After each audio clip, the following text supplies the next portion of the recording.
சற்று முன் பாமக கட்சியில் இருந்து விலகினார் ஜி.கே. மணி. தந்தை மகன் மோதலால் ஏற்பட்ட விபரீத முடிவு. அதிர்ச்சியில் ராமதாஸ். அதாவது பாமகவின் நிறுவனர் ராமதாஸுக்கும் அன்புமணி ராமதாஸுக்கும் இடையே அதிகார மோதல் ஏற்பட்ட நிலையில் பாமக 2 அணியாக பிளவுபடும் சூழல் ஏற்பட்டுள்ளது. மேலும் பல கட்ட பேச்சுவார்த்தைகளுக்கு பிறகும் தீர்வு எட்டப்படாத சூழலே நீடிக்கிறது. இந்த நிலையில் விழுப்புரம் மாவட்டத்தில் ராமதாஸ் தலைமையில் மாவட்ட செயலாளர் கூட்டம் நேற்று தொடங்கியது. அதாவது ராமதாஸ் புதிதாக நியமிக்கப்பட்டுள்ள மாவட்ட செயலாளர்கள் மற்றும் மாவட்ட தலைவர்களுக்கு மட்டுமே இந்த கூட்டத்தில் கலந்து கொள்ள அனுமதி வழங்கப்பட்டது. இந்த கூட்டத்தில் மாவட்ட கௌரவ தலைவர் ஜி.கே. மணி, வன்னியர் சங்க தலைவர் அருள்மொழி ஆகியோர் பங்கேற்றுள்ளனர்.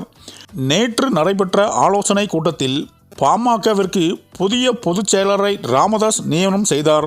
பாமக மாணவரணி செயலராக இருந்த முரளி சங்கர் பாமகவின் மாநில பொதுச் செயலராக அறிவிக்கப்பட்டதோடு வடிவேல் ராவனை பொதுச் செயலர் பதவியில் இருந்து நீக்கி ராமதாஸ் அறிவிப்பு வெளியிட்டார்.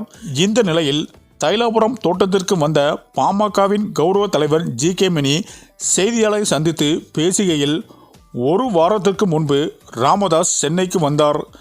சென்னையில் நானும் போய் 2 மணி நேரம் பேசினோம். சமூகமான தீர்வுக்கு கொண்டு வர வேண்டும் என வேகமாக காலம் தாழ்த்தாமல் முடிவுக்கு வர வேண்டும் என பேசினேன்.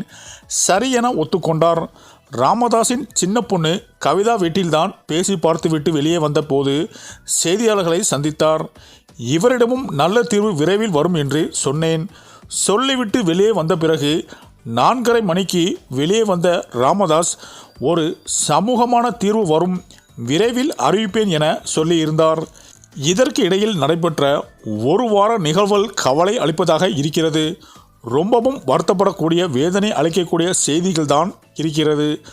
நாங்களும் எவ்வளவோ முயற்சி எடுத்து ஒரு சமூகமான தீர்வு வேண்டும் என சொல்லி முயற்சி செய்தோம். அது என்னவோ தெரியவில்லை. காலம் தாழ்த்தி போய் கொண்டிருக்கிறது. இப்பொழுதும் நாங்கள் நினைப்பது, இருவரும் உட்கார்ந்து மனமிட்டும் பேச வேண்டும். இதுதான் என்னுடைய விருப்பமும் பாமகவின் உள்ள அனைவருடைய விருப்பமும் என்றார் ஜி.கே. மணி. ஆக இப்படியான சூழ்நிலைதான் 2 பேரும் எதற்கும் செவி சேர்க்காமல் மோதலில் ஈடுபட்டு வருவதால் மன வருத்தத்தில் இருந்த ஜி.கே. மணி இந்த பாமகவே வேண்டாம் என்று முடிவெடுத்து பாமக கட்சியிலிருந்து விலக ராஜினாமா செய்யவும் முடிவெடுத்துள்ளதாகவும் தற்போது தகவல்கள் பரவி வருகிறது.